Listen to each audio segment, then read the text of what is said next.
Everybody for tuning in. If you're catching this replay, I'm Dejanay. I'm the owner of Your Stylist Forever. We are a wardrobe consulting agency. We specialize in helping Black professional women show up, get dressed, and take up space through their style. This is part two of Power and Presence, and I'm very excited. I'm going to have a special guest on here. I've been dying to connect with her. Her name is Nikki, and I'm going to bring her on so she can introduce herself.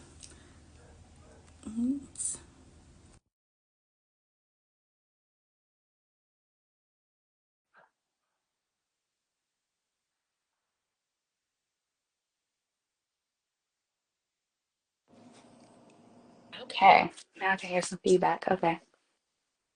Hi, Hi, Nikki. how's it going? It's going. It's going. I'm so happy it's spring break. See, our spring break was a few weeks ago. Oh no, it just went out. Okay, it was a delay. Okay, well that's good. You got a little bit of a break. Yeah, we did. I just came back from a trip this weekend. I'm feeling really good. It's a good I love day, that. Hectic, but it's a good day. I think that I don't. Is there a such thing as a good day when there is not something going on? No, you're right. You're right. Like, and when you come back from a trip, it's like there's so much awaiting you when you return. And when I left, I was like, oh, well, I'll deal with it when I came back. And now I'm back, and it's like, oh, it's time to deal with it. Exactly. I'm like, I try to get my house clean before I leave, fill up the car, and do all of the things, but whatever. So let's rewind. Go ahead. I want you to introduce yourself. Just telling everybody who you are. Yeah, well, first of all, thank you for having me. Thank you for your patience. I know we were supposed to have this conversation in December, and I was super excited to have it in December, but of course, my son decided to injure himself and scrape his whole face off on his 13th birthday, which was also Christmas Day. So, we had to delay it. So I appreciate that. And just the interest in having me here. So, for those that are joining us, my name is Nikki Osei Barrett. I am a wife, a mom, an entrepreneur. I am a brand comm specialist, a PR girly.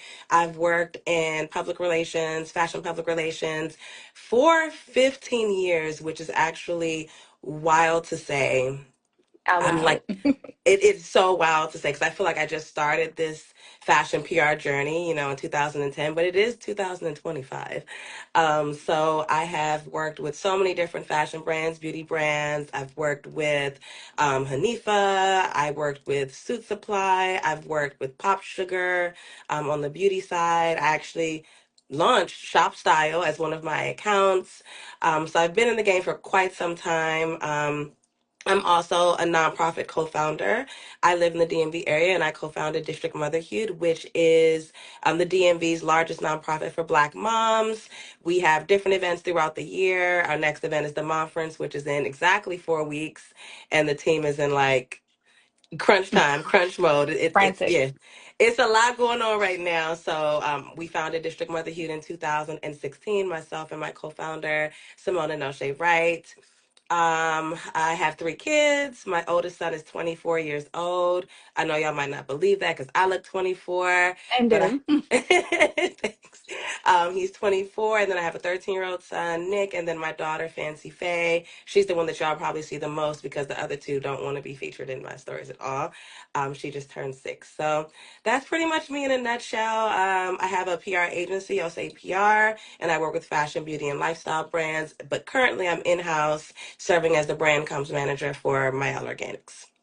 Okay, thank That's, you. that's me in a nutshell. I think I think I came to your first Mom Prince event. I think that was like our first unofficial introduction to each other because Hmm. I was a plus one for client turned doll, my girlfriend Vondra, and I was her plus one. Yes, yes. And that was that first interaction, and it's been on ever since. We've been But cool ever since. But I feel like we need some one-on-one time, like off the gram, so we'll figure that out. yeah, I need to like touch grass with my Prosecco and yeah. So talking my sick of the language. internet. Of But again, thank you for being here. And course. one of the reasons I was so excited to speak with you because the women that I speak with and speak to and connect with in style are the Black women doing all of the things. Very successful. And like you said, it doesn't even feel like it, but it's like I think it's hard for us to really give ourselves the credit or the due process of like all the things that we do because we are so amazing as Black women and juggling all of these things, but I don't feel as though society really grants us the grace to accept those things. So one of the reasons why I wanted to do power and presence was because I want to give the girls the flowers, but also I want to show women, other Black women who are successful, that you can do all of these things and you can still take time for yourself. You can still look gorgeous because you do. And you Thank look, you. you look good. You don't look good for a mom or for this. No, you look good, period. And you're still doing all of the things. So Appreciate that. And because you're also a mom, you look amazing. This hair, I'm really into this hair right now. This color, this updo, this whole situation. I'm loving it. thank you. But the amount of effort and intentionality that it requires. So I appreciate you acknowledging that because you And live we're it. and we're going to expand on it. Like I want the girls to show up. I want them to get dressed and still do all the things and still handle all their business and still give themselves the credit and the space for it. And the space to just Mm. not show up all the time, not be Yes. on, not take on all of the duties, Yes. outsource, hire help, say no, period. Yes. Not no Yes. because, not no if. No, I'm not doing it. Anyway, but I could go on. So I'm about Yes. to I'm about to dive into these questions. So if I'm looking down, I'm just looking at my iPad so I can go into our questions. So you already pretty much touched on this, which I love when the questions already flow. Hmm. As an entrepreneur with a growing company, brand, nonprofit, agency, how do you approach personal style and presence in a way that aligns with your business, your vision, and your values? I will say that I show up exactly as I am. And I think that there's an overlap as far as my personal style, my how I show up as an entrepreneur, and then my business. And then so for me, I do own and operate a PR agency, and we manage brand image, we manage brand perception. So image is everything. And the way that I show up ultimately has helped me secure contracts, has helped me secure the bag. It's really important to be presentable because how am I pitching a beauty brand or a fashion brand or a luxury brand and I'm not looking the part, right? So I think I know you've seen the memes that say show up or dress up for the job that you want, even if you don't have that job yet. Dress like you're going to get it. So when I first started attempting to secure contracts for Osei PR, I mean, first of all, I've always loved clothing, right? I've loved clothes since I was, in my early teens. I used to read Teen Vogue and Lucky Magazine and all of those things. And I would read these magazines and I would look at the clothes and I would wonder, how did the clothing end up in the publications? And I don't even know why that was a thought for me, but I'm like, someone is telling me that these clothes are hot.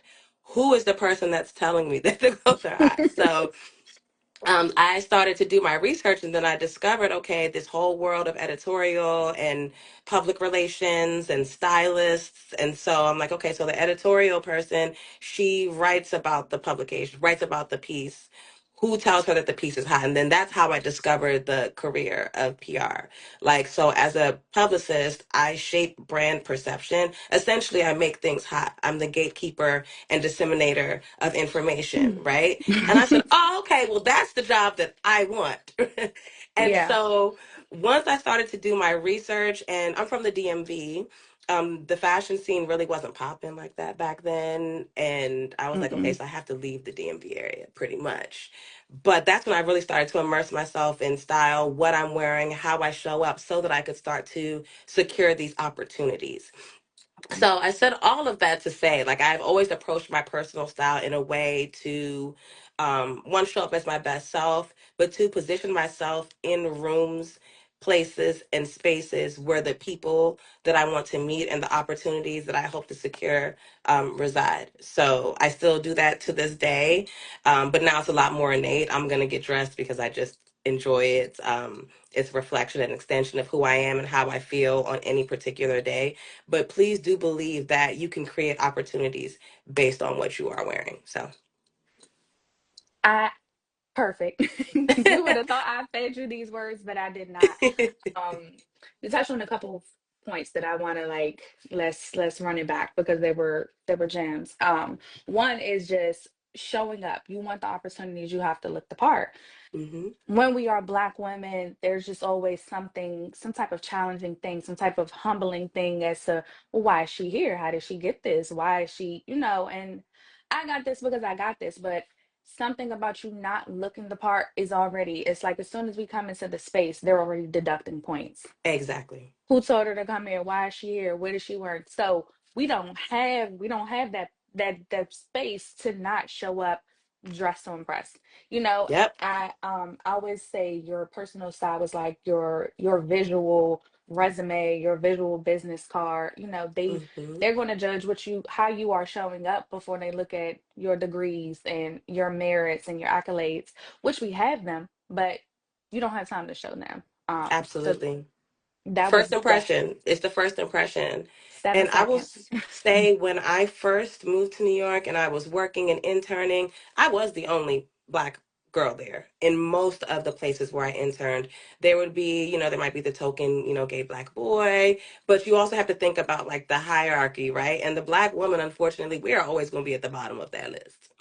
Even Okay. still, Even still, so I'm the only Black girl there, and I'm from Maryland, but I showed up every single day to the point where they were like, what do you do? What does your husband do? Like, you're from Maryland, like, and it's not like I was wearing all this designer or anything, but I just presented myself well, and I also knew about a lot about the industry, and that helped me to stand out. But to your point, there are only a handful of us in the room in the first place, so we have to stand out, but for the right reasons.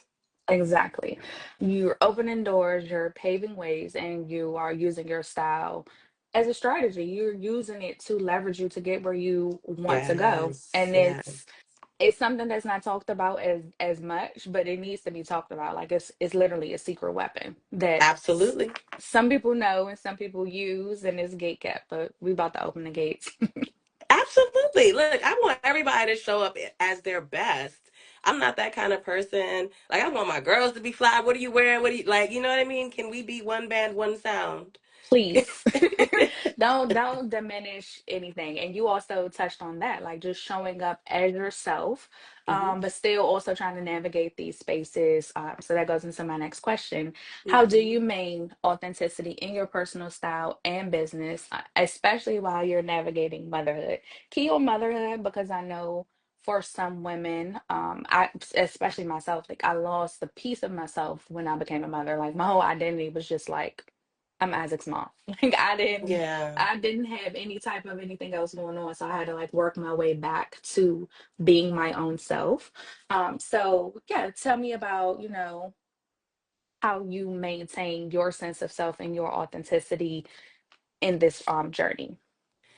It's so interesting. When I had my oldest son, I was 16.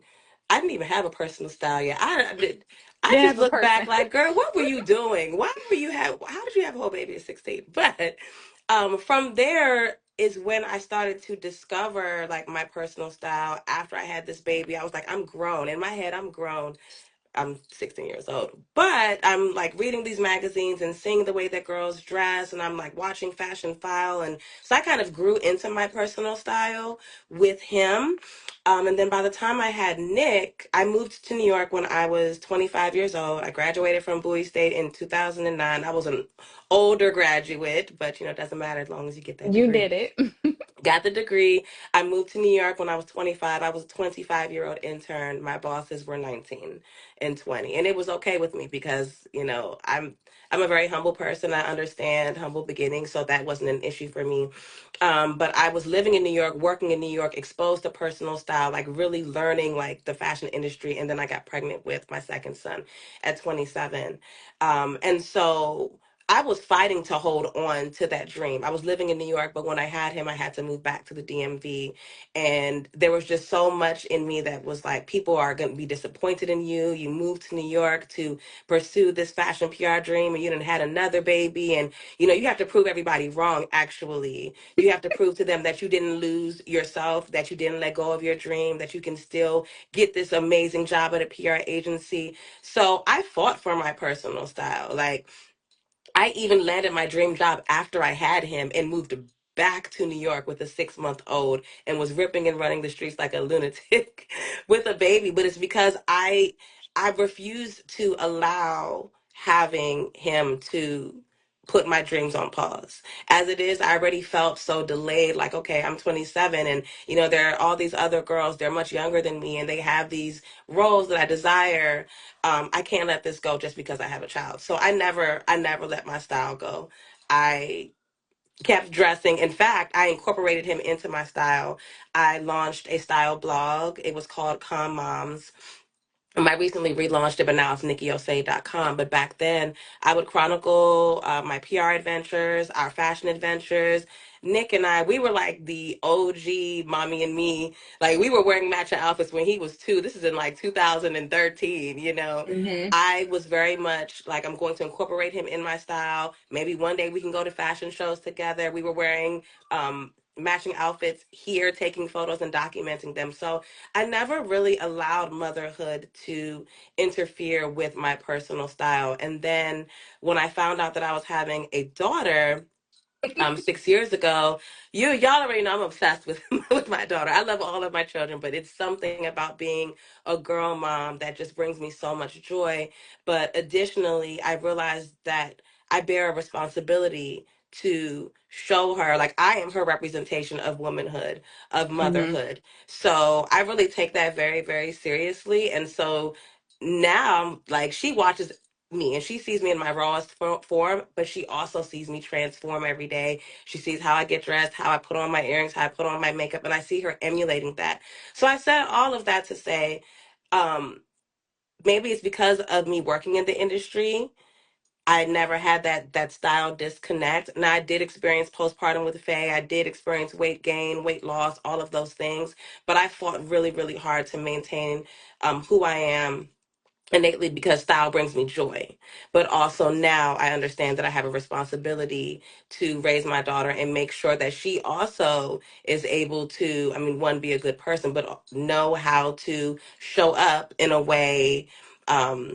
As a woman, just show up beautifully in public. She knows how to dress, she knows how to carry herself, and that all starts with me. So, yeah, I never lost it, and I hope to ingrain that in my daughter. And my sons also see that too. So, when you're out here and you're courting, make sure you court accordingly because if your mama's fly, I'm hoping that you're at least gonna bring home somebody that embodies some of your mom's Girl. attributes, right? Please.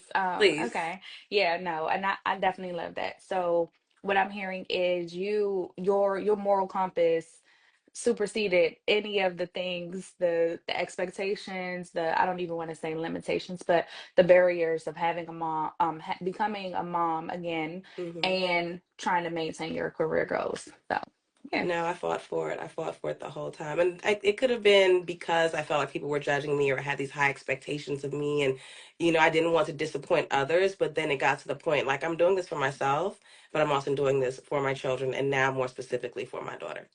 I could definitely get that. My son was probably the biggest motivator. I always been pretty ambitious. Hmm.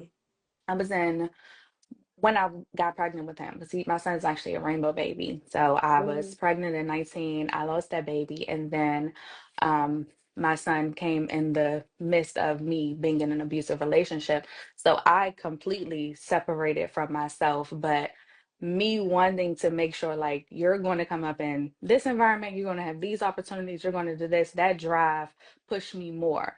So I was more so like working on the foundation, and Hmm. then I pretty much separated from my style. But then when there's a calling on your life, you're That, going to always get back to that path no matter what type of roadblocks come up. So yes. even with my pauses, because I started school, stopped school, started school, did this job, worked for the government, and then I still made my way back to fashion. But Mm-hmm. that's that drive. That's that mommy bear, like, look, we're not having this, and we just Yeah, tunnel vision just to make it happen. So exactly. Exactly. I love that. so we are moving along. Okay. I feel like the questions are overlapping, but that's a good thing though, because we in flow. Um, Yeah. how important how important is it to you to have a cohesive style that reflects your brand and your identity?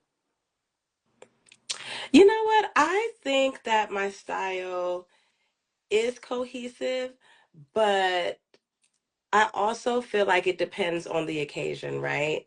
Like my overall brand aesthetic, I think, is very cool, very relaxed, very oversized. Like that's just who I am. But I think that reflects my persona as well. Like I try not to sweat the small things.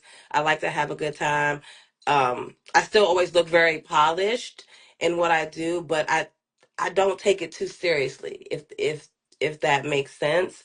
But my style, it adjusts based on where I'm at and what I am doing.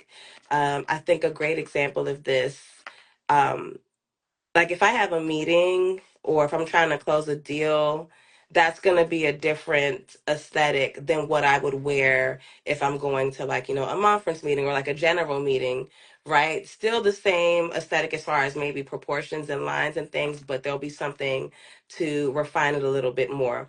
Um, for example, so I just bought this. Listen, I know I said I wasn't shopping this year, but here we are. Who said that? Who said that? I said that because I was really trying not to shop, but it's hard. I bought this really, really cute white button down, and when you think white button down, you think classic, crisp, also professional. But the button down is backless and it's sleeveless. It has a really high white collar, and I feel like that is something that I could still wear to that business meeting because there's an element of surprise and an element of risk. So I could put a blazer over it, right? And then you can't see the places where the skin is exposed. But at the same time, you take that blazer off and it's still making a statement within that business meeting. Like, okay, we know that she's about her business, but she's a risk taker. She's willing to, show up and do a little something different to get the job done. I feel like the clothing will make that statement, right? So, yes, my look will always be cohesive. There will be something that ties it in per occasion, but it varies by occasion, if that makes sense. Okay, so your cohesiveness is more so aligned with what the moment is, but it's still Absolutely. elements of you. And I Absolutely. think because of what you do, like, you don't work in a corporate, like a stuffy CEO role, so you're not gonna have on a three-piece suit. It wouldn't really make sense. So it's still cohesive to who you Mm-hmm. are and what your brand is, but you don't have a linear brand, you don't have a stuffy brand, so you can incorporate those different elements. I think that's really important when you are showing Mm-hmm. up, you are trying to close the deals. There's a connection with who you are and how you present yourself. And I think it allows people to trust you more and Mm-hmm. book with you, give you the money. They're thinking about you when they have opportunities just because Yes. all of your things are aligning. So, I agree with that. Absolutely. And you know what? I will also say I do, even though I am in-house now, Um, I am in a corporate structure now, and I have been in a corporate entity before. I've still always somewhat stood out, even though I tried to assimilate. But there's just going to be a pop or something that isn't as reserved. But what I've also learned is working in a corporate entity, like within a fashion house, the further up you go, the C-suite dresses differently than, like the account executives. So you might still see some really fly things within that corporate setting, but just the further up you go, that's where you start to see more of like the quiet luxury versus like the personal style. Um, but yeah, because of the way that I work, I am able to wear and do what I want to do a little bit more. There's a little bit more wiggle room and leeway for me than others, and I'm grateful for that at least. yeah, in the C-suite, they're like, it's just a lot more tailoring, a lot more customization. What I notice when I'm dealing with those clients in those spaces. So it's like black and white with like splashes of red. That's how I describe it. Yeah, yeah, yeah. Okay, where we at? How do you feel wellness ties into your personal style? I think that wellness is so important, and there's such a direct correlation between how you feel and how you look. And I know that we all say health is wealth, but it really, really is, because if you don't feel well, why would you make the effort in dressing well or looking well?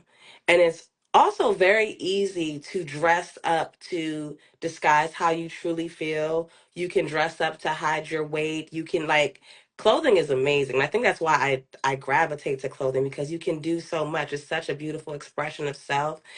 Clothing can also serve as a coping mechanism, which it has for me in the past, and I'm sure it has been for you as well. But if you don't feel well, you're not going to want to get dressed.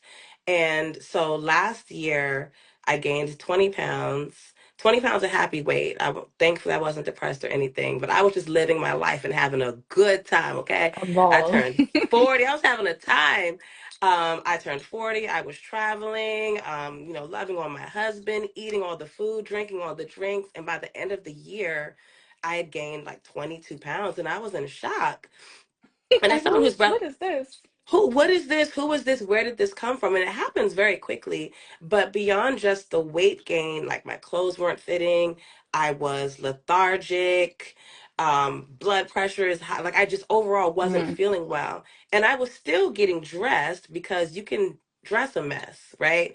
And people, you can dress a mess. If you know how to do it, you know how to you know how to do it. My clothing is either going to be a shield or it's going to be a weight or it's going to be a stepping stone.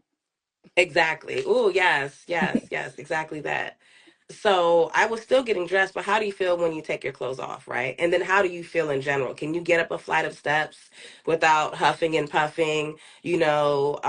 How you feel, or even like how much you weigh impacts what you can purchase, like what if they don't have the things that you want in your size? So all of those things play a part in what you wear. So I was like, girl, you need to get it together.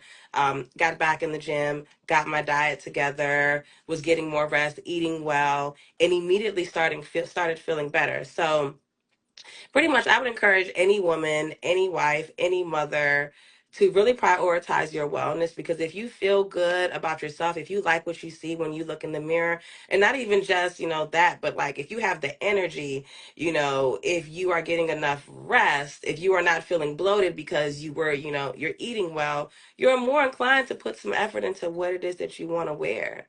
And then when you feel good internally, you're going to look good externally. So prioritize your wellness, y'all. I do.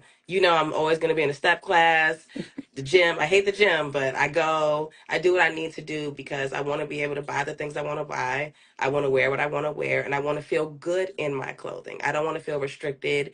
I don't feel like want to feel like I'm hiding in my clothing, even though I do love oversized pieces. I don't want to feel forced to wear certain things because of my appearance. Yeah, and I definitely feel that just as women, our bodies are just so unique and so magical. We go through so many different things. So, we have the we have the puberty, then we have the weight gain, the weight loss from carrying children. Then we have the other puberty that nobody told me about, but it definitely came for me at 30. I was like, what is Mhm. happening? I don't know what's going on. Oh, surprise, Mhm. you get another puberty. Then Mhm. a few not too long down the road, there's like perimenopausal, and I Perimenopause. That's where I am now. That is where I am, and think I'm actually doing HRT, hormone replacement therapy, to help okay. mitigate some of those symptoms. And for me, it's actually been quite beneficial. But to your point, yes, you got the hot heat flashes, the weight gain, hormonal issues. All of these things impact how you feel. You're not able to sleep. This brain fog. The brain fog is really what led me to look into hormone replacement therapy. I'm like, I literally can't remember anything that's taking place. I'm always exhausted. Doesn't matter if I got 8 hours of sleep. Like, why am I still so tired? So Yes, as a woman, we endure so much anyway. So taking care of yourself is just so, so important, and it will translate to your wardrobe once you get to a place where you feel good. You have your blood work, like just everything. It's more than just, going to the gym, but like, have you been to a primary care physician? Have you gotten your PAPs? Have you gotten your breast exams? Like, make sure that you are really, really well, and then that'll translate into everything else that you do.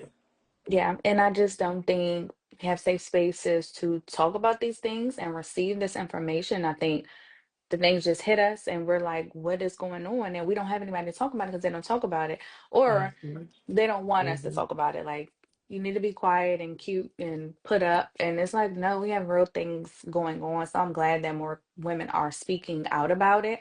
But I think it's Mhm. just like a new type of realization. And we need support in these areas so that we can continue to maintain all of the things. So I know our body changes will affect our wardrobe and how we're presenting and how we're showing up. So Mhm. I've been enjoying watching your step journey. I'm like, one day I'm gonna get in the gym. This looks so good. You should just come to step. I am so exercise inclined. Like No, I I'm promise lazy you. in that area. Like I can do yoga, I can do Pilates. We can go for a walk. I like to dance. I like let's just go out and go dance. Okay. Anywhere. But If when you there like to are dance, then you can step, girl. If you like to dance, I know you can step. so I want to believe you. I do. When there are coordinated moves, I lose all sense of rhythm. I don't know, it just disappears. So I'm like, it's I'm off. It's not I cannot do coordinating dances. I have to just freestyle and feel the music. So, But see, but the I'm gonna try it one coordination day. comes later. Like you learn the basic calls. Look, I'm always trying to sell somebody. So you learn the basic calls, and then we put them together. It's not really coordinated. See, I can't explain it. You would have to come and Okay. see what it's all about. And then if you hate it, never come back. But I feel like if you can dance or you enjoy dancing, you would Hmm. enjoy step. So I'm a bucket list girl. So I'm open to Here we trying go. it. I will try it one time. But Okay. just like I've done belly dancing. I've done belly dancing. I've done a couple different like coordinating pole dancing, but something about watching someone and trying to copy the steps, something disconnects in my mind. I don't know what it is, but I'm gonna try it. But don't feel bad. My sister is a professional dancer, and I can't do any of what she does. And she's like, but she can step. And I'm like, well, that's different. I can't do choreo. So I do understand.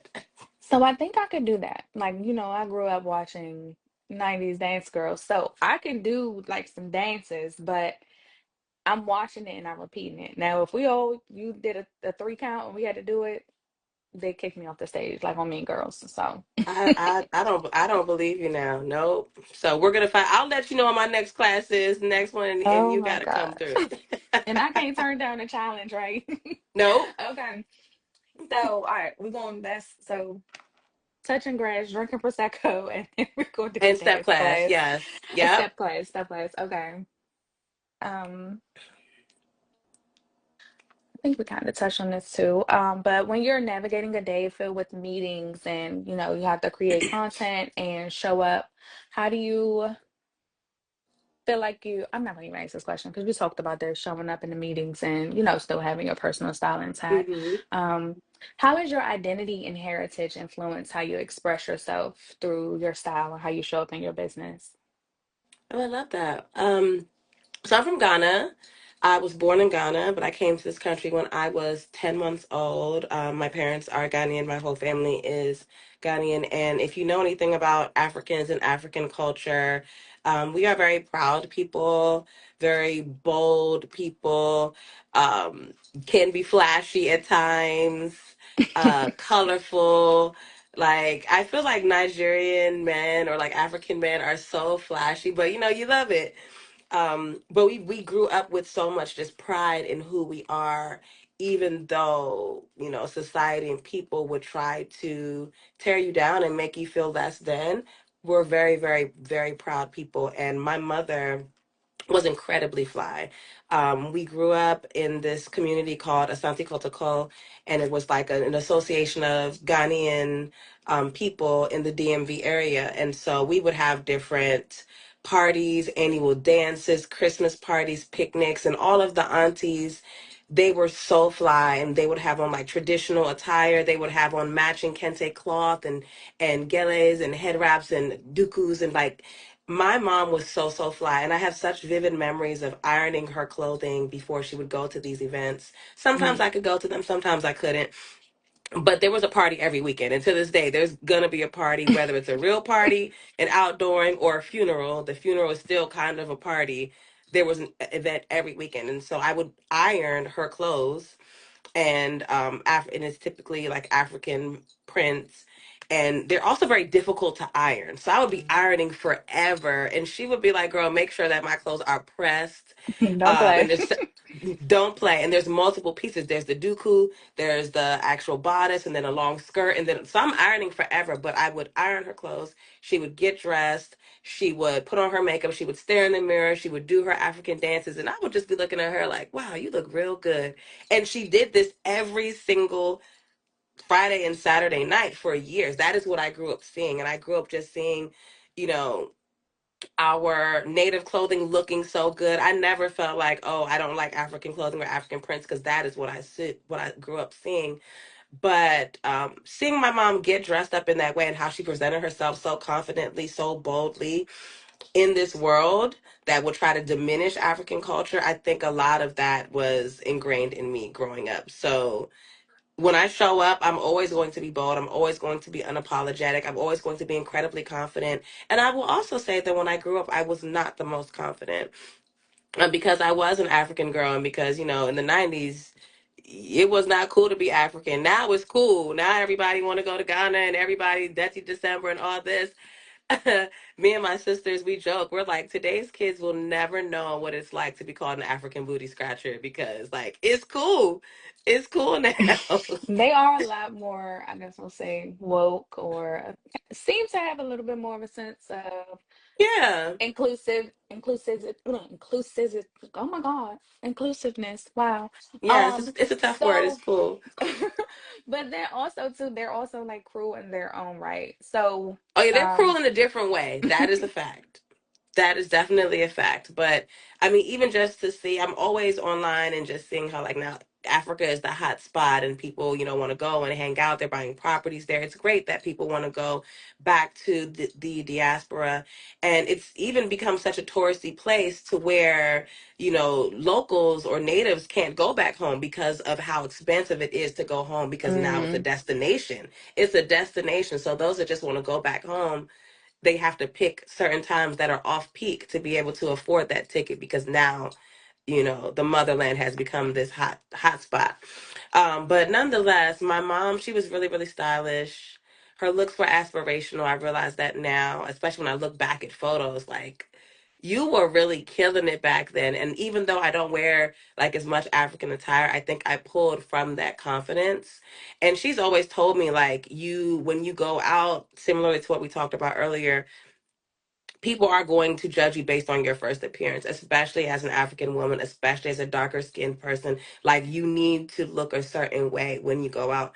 And that has always been ingrained in my mind. So I have cultural pride, but it also impacts how I show up in the world.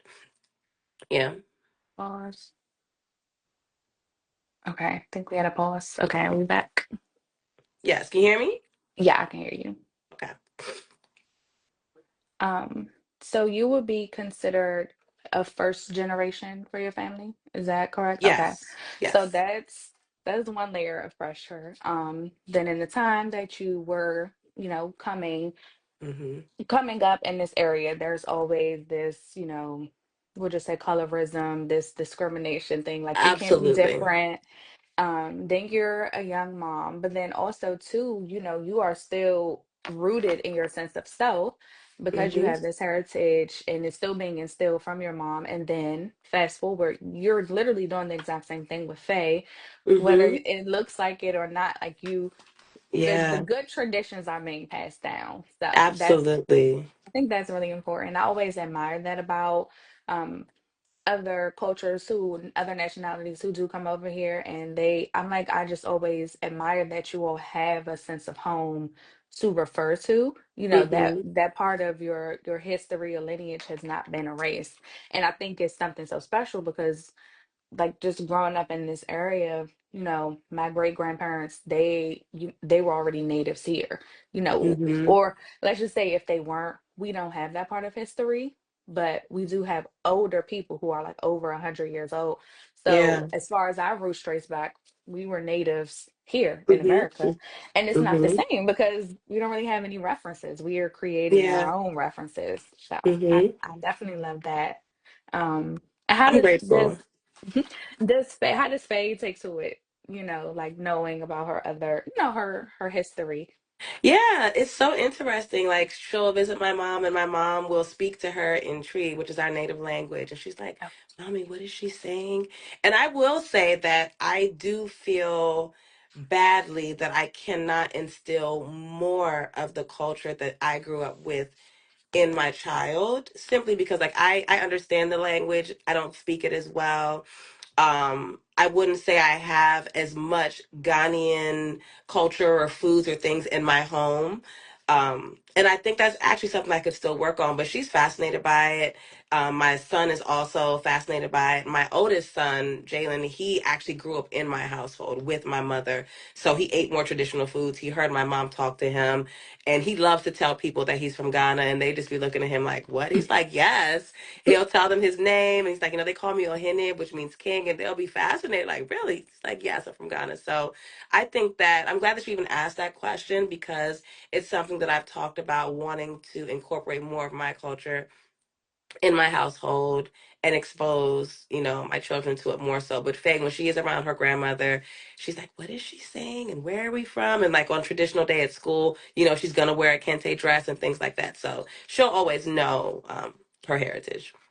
And it's just, I feel like we always are hard on ourselves. You might feel like, oh, I'm not doing enough. I could be doing more. But that little bit of exposure, just already piquing her curiosity, is already putting the wheels in motion so that she can explore more and be open to it. I'm really big on exposure for children. I just think is one of the most good exposure, of course. It's just one of the Yes. most important things to help them just grow up and just be more whole human beings, Hmm. um, especially in this technology world that we live in. Girl, that's a whole separate conversation. Yes, we can talk about it too because I'm ready to throw. I want to live off the grid. Like I just want to farm at this point, and we just maybe like a payphone miles into town. They're just exposed to so much. And your son is also 13, I believe. Yeah, he just turned 13. Yeah, so we both have 13-year-old boys. So you know what it is. Like, they're moody. They want to be on their video games all day. I'm like, go outside, get some fresh air, play basketball. Like you said, touch grass. It doesn't Hmm. always have to be this phone. And like, Nikki doesn't have an iPhone. He has an Android because you're not even responsible enough. You can't even find the phone half the time.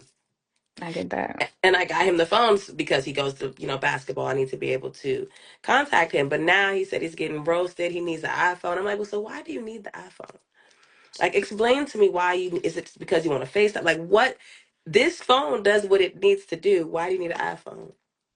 Just feeling included. I just think Exactly.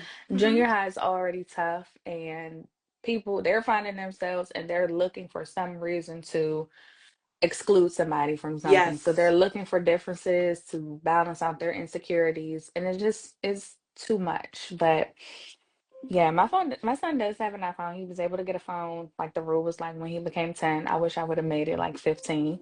But he has a phone, no social media. Same. Um, yeah, and but I feel like I'm the only person trying to instill these things in a world of other people who they're like, oh yeah, they're doing this, they're doing that. I'm like, where are the parents? What is happening? What's going on? I So agree that's 100%. I yeah, do. It's that's scary. We're doing our best, though. I'll say that we are. doing our best. I agree with the no social media, and I know that there are kids younger than him that have TikToks and do all those things. No Mm. judgment. That's not my business. But once you open up Pandora's box, you can't close it. Yeah, that's the thing. Like once the innocence is gone, it's gone. I tell him like you're only going to be a child for this amount of time. I'm trying to preserve your innocence and childhood as much as I can, the best way I can. You'll be grown Hmm. before you know it. No, in 2 seconds. Do you go to sleep sometimes and wake up and you see that, like, you feel like your son's taller, like you look different than you did yesterday? Like, it's so fast. My son is already taller than me. Taller, the clothes are smaller, the shoes are so big. I'm just like, oh my God, I cannot Yes. afford this. Like, I'm really literally buying one outfit at a time because I used to do like seasonal wardrobes. Like, okay, let me get your summer stuff, spring stuff. Hmm. They grow too fast. The clothing quality has diminished so much, especially for boys. Yes. So it's like Yes. you're going to get 1 to 2 wears, possibly three and impossible. Where are you shopping for clothing for your boys? Because Nick hates everything that I buy. He does, and I'm like, I consider myself pretty fashionable.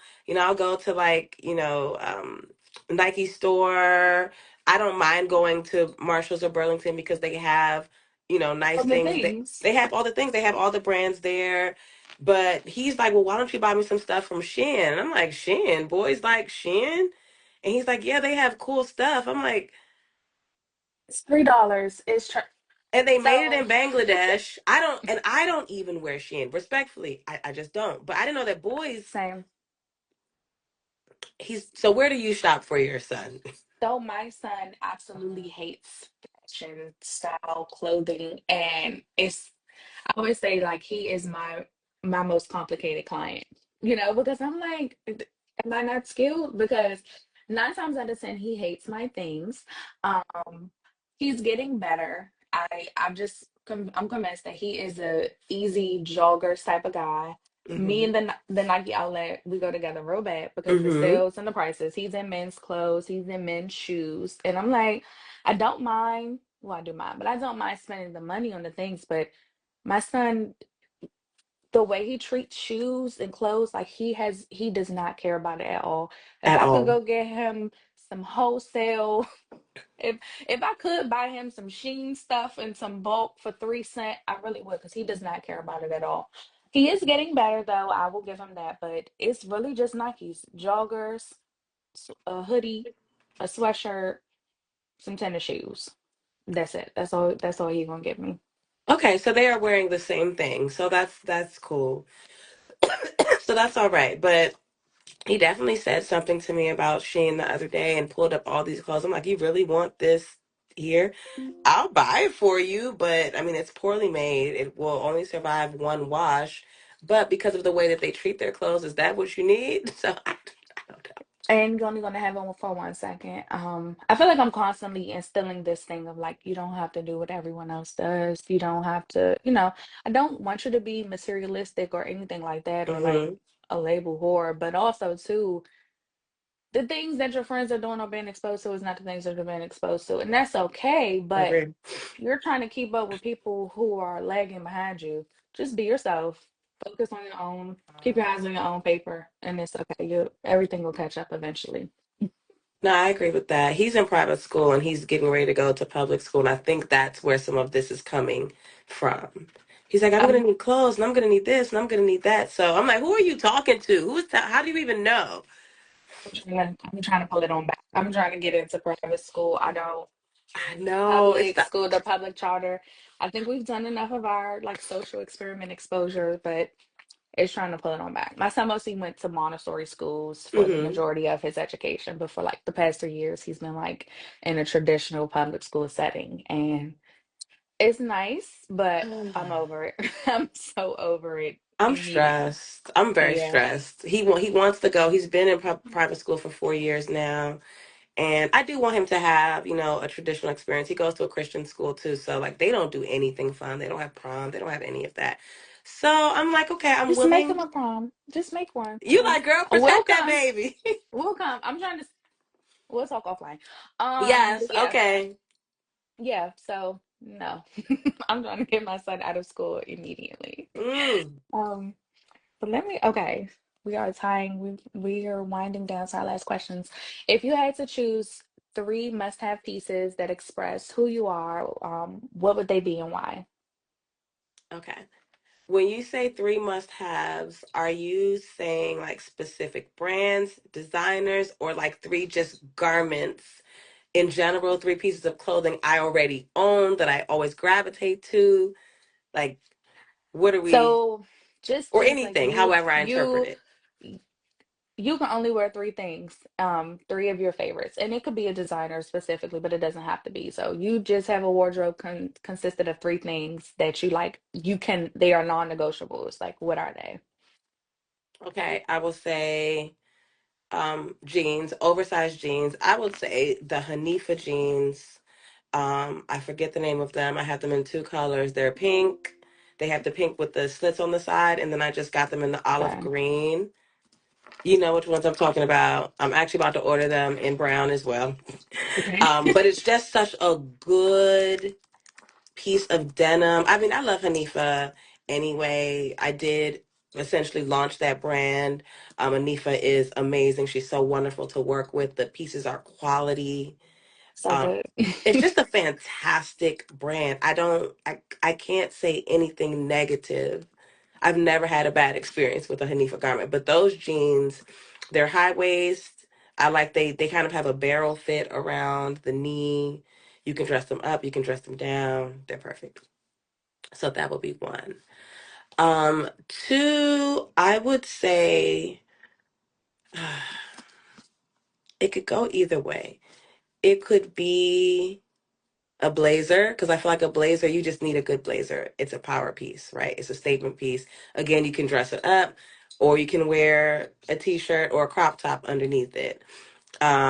I am looking to invest in like a few really good blazers from like Revolve. So I'm gonna see what I could find, what I end up purchasing the next couple of months, but a good blazer can't go wrong with it. Um, and then I would say a crop top. Like that's my uniform. My stomach is always out, whether it's rain, sleet, snow, shine. If it's winter, I'm gonna have on a fur coat with the crop top, you know? Period. And I love that. But I feel like it's a little bit of subtle sexy. I don't think I'm overtly sexy in the things that I wear, but it's just a little something to show that I've been putting in work in the gym. The blazer, it I think it ties it all together. It makes it look cool because I mentioned that my style is pretty cool. And then oversized is something easy. The oversized jeans is something easy that I can wear. I can run after Faye. I can run errands. But if I need to turn it up really quick, I can throw on some heels and that blazer crop top and jeans with a statement earring. It's gonna work for nighttime too. So those are my three must haves. I mean, and there's no wrong answer, but when I'm talking to my clients and I'm doing a style assessment, so I'll have them tell me what you want to look like and show me because there's usually a verbal and a visual disconnect with people. Oh, I Hmm. want to dress like this, and then you go in their closet and it's like, why do you have all like oversized jumper? Like, what are you doing? I don't see So what you're looking for. like it's not aligning something, you're lying somewhere, so I like to mix and then show and then tie it all together with their style discovery session. We get to really see like what you're wearing, what you want to wear, why you want to show up as such, and then Hmm. bridging all those things together. So those are perfect pieces. I agree. How Like, how do you what kinds of clients do you work with? I feel like you touched on that earlier, but like, is it mostly corporate clients? Do you work with moms? I mean, like, who do you tend to have as clients? so my clients are high achieving Black women. So they're typically extremely decorated. Like they've done all the things. They have the resume. They're high up in their career, and they're either looking to move up to another higher position, or they're in some sort of leadership role and they need their style to catch up with them. So they are moms, they are wives, but they're typically the CEO, the corporation owner, the nonprofit owner, the business owner, like they're that girl, but they Hmm. just need their style to show up. And atypically they've been Black women who somewhere along the line have disconnected with all of the things that they have achieved and what they want to achieve, and then like where their style is. And Mm-hmm. that's typically the journey that I come in on and connect all of those things to help them really show up more. I love that. I love that. And I know that there are so many women that can use this, use your services. Like people reach out to me all the time, like, can you style? I'm like, girl, no. I know how to dress myself. I can recommend a few people. Like that's just, not what I do. There's a difference between being able to dress yourself and then under somebody else's brand DNA and then creating a capsule wardrobe for them. And that's the thing, because you do show up, people trust you. They don't know what they trust you with. They might not know anything that you do, but they're like, you know what? I want something from her. I want some of her essence that she has going on. So and that's the thing, you know. Um, so we Yeah. are time winding down, but like tell us about something that you have going on. Let the girls know who don't know about the mom friends. Okay, the Monfors is in 4 weeks. It's in 4 weeks. The Monfors is the nation's largest celebration of Black motherhood. It takes place annually in Washington, D.C. In the same way that Essence Fest is held in NOLA annually, this is home base for the Monfors. And it's pretty much Essence Fest for moms. It's a big homecoming. Hundreds of moms come in from all across the nation for a weekend of fellowship celebration. This year, our theme is Nourish. And so all of the panels and sessions and keynotes speak to that theme. And our goal is to nourish Black mothers, specifically during this current climate, this political climate. Like things are just so uncertain for us. And we need to feel nourished and filled in order for us to return home and be able to not only pour back into ourselves, but to our children and our partners, our jobs. So it's going to be a 3-day escape, an opportunity, kind of like a reprieve for the Black moms in the nation to just come, meet their besties, meet their mom, build their mom tribe. Um, of course, shop Black owned, mom owned brands in our mommy market. There's a pamper suite full of complimentary services. Last year, we literally had moms go upstairs or come downstairs, like hair done, not done, like just looking like anything. Came to the pamper suite, got everything done, nails, lashes, hair, makeup, and then went back Yes. upstairs and got dressed for the conference. We were even extending moms with non-invasive lipo, massages. Like it's really just the Ooh. ultimate weekend escape and momcation for Black mothers to fuel them for the second half of the year because we're gonna need it. And we are We're just gonna getting need it. And it's started. on May 16th through May 18th. We still have a couple of tickets left, which is interesting. Historically, we've always sold out, but it goes back to what the current state of the economy and climate is. A lot of the moms that attend the conference, they're also local, right? And they are, losing their jobs or things are just not as stable as they were or they could be. So it's impacted the conference as well. But we do have tickets available. So if anyone would like to purchase, go ahead and grab you one because they will sell out in the next few weeks, and then you can be like, dang, I didn't get in. So this is your last call, I'm sure. But yeah, that's what we have coming down the pipeline. Yeah, and I definitely, like I said, I've attended with my girlfriend. She was a speaker. She was a guest speaker, and then She I've also attended on was. another occasion. I But love Andra. Sure do, my that's my Taurus baby. boo. So That it is my sounds like baby. me, you, and Vondra need to touch grass. That's what it. And we do. I have a Taurus clan. Like all of my Taurus girlies, like it's they know what's up. They all know each other. Like it's the things. But one of Okay. the most special things about the mom friends, and just like I said, what really drew me just to you, other than being invited, is giving Black women that space to allow ourselves to have rest, nurturing, getting support, getting loved on, because we pour so much into everyone else in our community. And the conference is just like, girl, put your feet up. Like you deserve these things. And the women that I deal with too, a lot of the times they're like, I didn't feel like I was worthy enough to get styling services, or I didn't Mm, deserve it. And that worthiness, that thing, we deserve the things. And you we need to deserve start everything. all of the things and then some. Like we are literally goddesses. So Please, if you don't know, if you have never attended, you definitely need to make your way to the conference. And I'm actually shocked that the tickets are not sold out, but I'm sure that's not going to last for long. You got to move quick. So, Gotta move quick, which I, the tickets are higher. They cost more because it costs a lot to everything produce is higher though. everything. Like, Yeah, it yeah. costs to produce this conference. So, everything costs more. But I get it. I absolutely understand just the state of the economy and what we're all dealing with and what we're all facing. But I think the Monfrance is such a great investment in your joy, because ultimately the Mom Friends and District Motherhood, it is about creating opportunities for Black moms to fellowship, but the Mom Friends specifically is about reclaiming your joy. Yes. So, And we cannot really show up as our fully functioning selves if we are not pouring back into ourselves and taking that time to refill our cup. So, that's it. um, this has been all of the things. I'm so grateful that we got to speak. Me Let me know too. if you have any final words. But again, this is not gonna be our last time talking. But No, it's not. No final words. This was such a great conversation. Again, thank you for having me. Thank you for your patience. Really quickly before we hop off, can we get into this top that you're wearing? this is a full vintage shirt. Like I got this from the thrift store.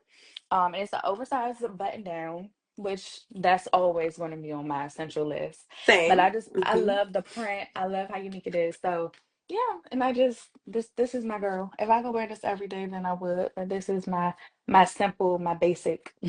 Exactly. We love a basic that stands out there, and I'm a button down girl too. Like, I don't know if you read Law's book and he talks about having white button downs. Yeah, of course you read it. You Went went to to the the I went to the signing. Yes, you went I to the met. signing, right? And I was Mhm. so sad I didn't make it to the signing. I was Oh, almost not about to go. It was a birthday gift from my best friend. She was like, get dressed. She sent me the book, sent me the ticket from California. oh, that was so nice of her. And like I had the book and everything, and I just could not make it work. I was not going to get there in time. It was one of those days where everything that could have went wrong. But I heard it was fabulous. But in the book, he talked about white button downs and how he has like 100 of them. And I'm like, you know what? So do I. You, Yeah, it's it's such a it's versatile piece. I'm obsessed. I don't even know how to live without a white button down. So now I'm just Yeah. trying to find different ways to have a different type of white button down. So and I'm doing really good on my hunt. And where do you get your white button downs? Thrift store men's section. Same. My favorite brand is Jose Banks men's section. Brooks Brothers, Yes. Mm-hmm. old Ralph Lauren, not new Ralph Lauren. Right. These are the best button downs ever, ever, ever, ever. Yeah, I'm not buying button downs from Target anymore because I'm like, yo, these cost too much. I could have got this from the thrift store for $4. So Soft. I don't want like a soft pajama shirt. yeah, I don't there's like that it. too. Exactly. Yeah. I did just get my client a beautiful one from Wolf and Badger, where it's a Mm-hmm. very pointed, think like Wednesday Adam collar. Mm-hmm. And there's a split up the sleeve. So you Oh. can't see it. Like if your arms are down, you can't see it. But if she lifts her arms up, it's going to be like exposed skin. So I Oh. was like, oh, this is a moment. And she's really, really, really modest. So this going to be cute for her. She Oh, can so wear now it. I'm about to Google that. I'm gonna send you the link. It should be Yes. sold out, but yeah, that's all I'm looking for, or like the ones that are backless. Mm-hmm. We're just going to find different ways to keep wearing the button down. The That's white that's button it. down Well, for sure. thank you so much. This has This was been so amazing. wonderful. And just yeah, we're going to connect soon. And thank you everybody who's tuned in. Love, love, love. Bye bye. Bye.